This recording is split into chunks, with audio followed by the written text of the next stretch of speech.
ध्यान रखना, गीता मन से बीमार लोगों का इलाज करती है।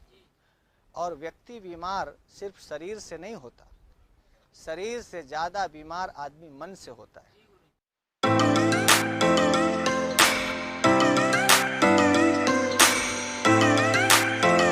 मधुसूदनः उवाच से हो रही है।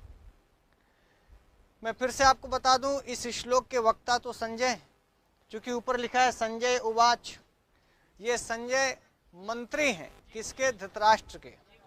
तो पहला पाठ पढ़ लीजिए श्रीमद् भगवत गीता का कि यदि आप धृतराष्ट्र की तरह अंधे हैं तो संजय जैसा मंत्री अपने साथ रखिए, जो संजय धृतराष्ट्र के बगल में बैठा हुआ कुरुक्षेत्र तक की बातें आंखों देखा लाइव प्रसारण कर रहा है।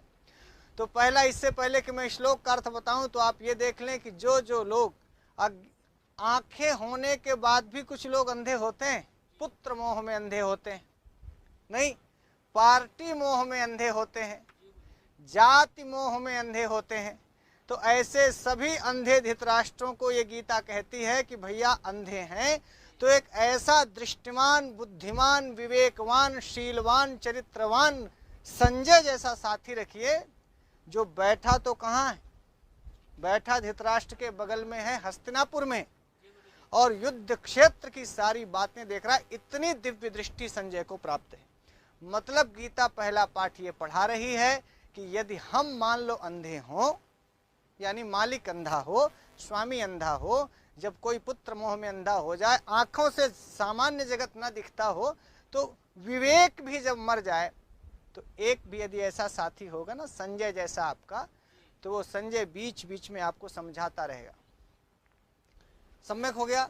वैसे भी देख लीजिए, जय का मतलब होता है जीत, और सम्यक जयः इति संजय, अर्थात वो ठीक से जीतने की बात जो करे।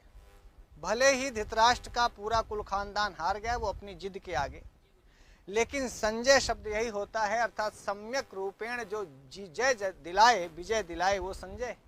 और संजय बोलते भी हैं। शुरुआत दूसरे अध्याय की संजय उवाच से हो रही है। भगवान श्री कृष्ण का मधुसूदन नाम क्यों पड़ा? वो मधु नामक एक राक्षस था जिसको उन्होंने मारा था, तब से उनका नाम मधुसूदन हो गया। अर्थात जब कभी आप ऐसा कोई बड़ा काम समाज में, राष्ट्र में कर देते हैं, उससे भी आपका नामकरण हो जाता है।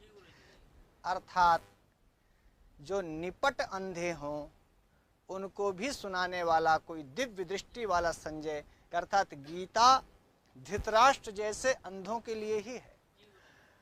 और ये बड़ी मजेदार बात मुझे लगती है। ये यहाँ लिखा है, जब मैं अपने बाबा से, अपने गुरुजनों से पढ़ता था, तो वो गुरुजन यही बताते थे कि देखिए मधुसूदन उवाच कहा, इसका ये कॉन्सेप्ट हो सकता है।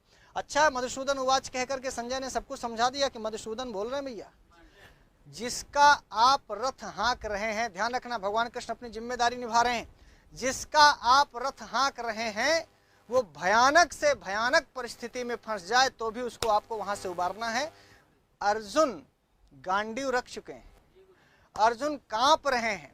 पहला अध्याय पढ़िएगा, अर्जुन धनुष बाण रख करके बैठ गए हैं रथ में, बोले कि महाराज हम लड़ तो नहीं पाएंगे, तो मुझे राज्य मिले ना मिले मैं ये नहीं कर सकता। पहला अध्याय पढ़िएगा तो आपको ये दूसरे अध्याय का पहला श्लोक समझ में आएगा। अब उन्होंने ये कहा कि भाई साहब हम यह नहीं कर सकते, अर्थात भयानक बीमार हैं। कौन? अर्जुन। और व्यक्ति बीमार सिर्फ शरीर से नहीं होता, शरीर से ज्यादा बीमार आदमी मन से होता है, शरीर से ज्यादा बीमार आदमी दिल से होता है।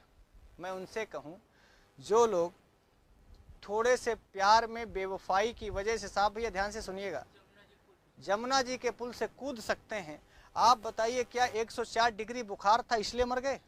ना, 104 डिग्री बुखार का तो डॉक्टर इलाज कर देता, पर जो उनके दिल में चोट लगी थी या जिस बात से वो आहत हुए थे, वो उनका मन आहत हुआ था, दिल आहत हुआ था, दिमाग आहत हुआ था। तो जब भीतर से व्यक्ति आहत होता है तो उसे किसी को मारना नहीं पड़ता।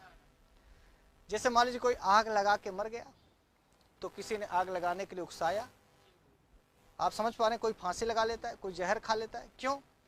जब ध्यान रखना, गीता मन से बीमार लोगों का इलाज करती है। गीता जिसका दिल, दिमाग, मन सुस्थिर नहीं है उनका इलाज करती है। इसलिए गीता पढ़ना चाहिए। सारी दुनिया कहती है विश्व का सर्वोत्कृष्ट ज्ञान गीता, क्यों? इसीलिए कि हो सकता है मेडिकली हम बहुत समृद्ध हो गए हों, लेकिन मेंटली बहुत डाउन होते जा रहे हैं। ये इसी श्लोक में आपको दिखेगा।